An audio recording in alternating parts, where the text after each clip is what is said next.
दोस्तों, आपका स्वागत है सरसावा के प्राचीन टीले पर। सरसावा सहारनपुर का एक पुराना ऐतिहासिक कस्बा है। सरसावा अपने आप में कई सांस्कृतिक और ऐतिहासिक अवशेषों को और उनकी कथाओं को समेटे हुए हैं।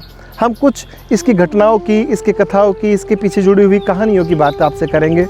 सरसावा का टीला इतना प्राचीन है कि इसमें जो अवशेष मिलते हैं वो उत्तर वैदिक कालीन हैं। इसके आसपास टीले के चारों तरफ बिखरे हुए अवशेष उत्तर वैदिक कालीन समय के हैं। उत्तर वैदिक काल वो समय था जब सरस्वती नदी को ये माना जाता है कि वो लुप्त हो रही थी और सरस्वती नदी के आसपास रहने वाले लोग यमुना पार करके और गंगा और यमुना के दोआब में आना शुरू हो गए थे।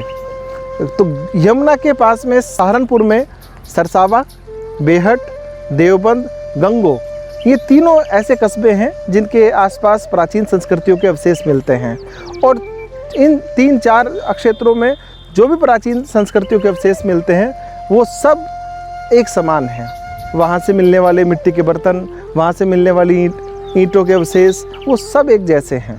इसके बाद अगर सरसावा की हम बात करें तो जो गोगा चौहान प्रसिद्ध यहाँ क्षेत्रीय देवता हैं, राजस्थान में जिनको माना जाता है, उनकी माताजी बाछल सरसावा की ही जन्मी हुई थी।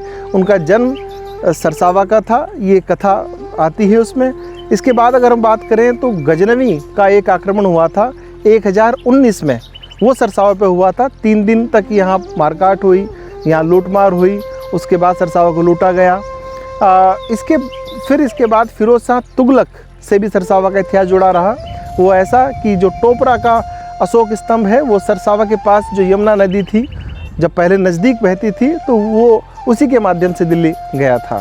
मित्रों, उसके बाद बाबर जब इब्राहिम लोदी से लड़ने के लिए आया तो उसने सहारनपुर में प्रवेश करने का या हिंदुस्तान में जो अंदर की ओर प्रवेश करने का पुराना रास्ता चुना और उसने यमुना को सरसावा से पार किया।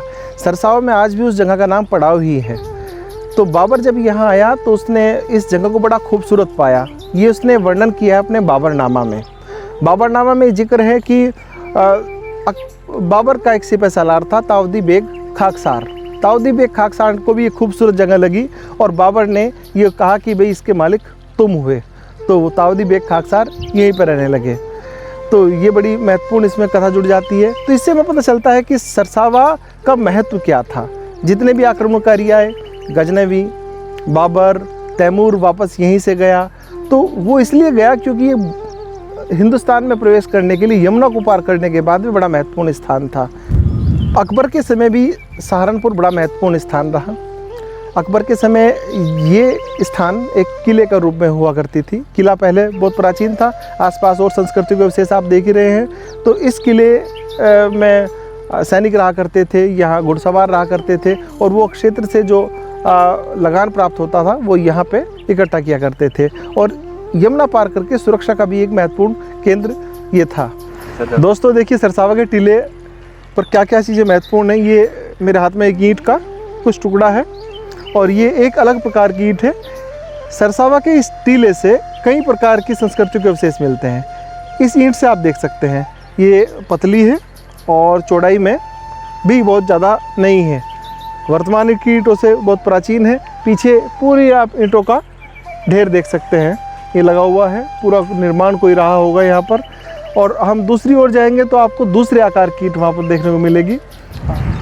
देखिए, हम टीले के दूसरे भाग में खड़े हैं और यहाँ एक अलग काल की, अलग तरह की ईंट, इसकी मोटाई भी उससे ज़्यादा है और ये विशाल भी बहुत ज़्यादा है। नीचे मेरे बिल्कुल देख सकते हैं आप, ये दीवार बनी हुई है और ये प्राचीन ईंट है। इतनी ही मोटी है लेकिन बहुत बड़ी है। ये एक टुकड़ा है केवल उस ईंट का, इधर पूरी दीवार पीछे की जा रही है। तो इससे पता चलता है कि यहाँ टीलों पर अलग अलग काल में अलग अलग निर्माण हुए और उन निर्माणों को हम देख सकते हैं। तो ये टीला करीब करीब 3000 साल से और अकबर के समय तक अपना अस्तित्व रखते हुए उन सारे अवशेषों को समेटे हुए है। इतिहास की अनेक कहानियों को समेटे हुए है। ये कहानियाँ अपठित है जो अभी तक पढ़ी नहीं गई हैं। आशा करते हैं कि भविष्य में सरकार, पुरातत्व विभाग इस ओर ध्यान देगा और इनकी कहानियाँ पढ़ी जा सकेंगी। पता चल सकेगा कौन चीज़, कौन वस्तु कितनी पुरानी है और उसकी कालगणना की जा सकेगी।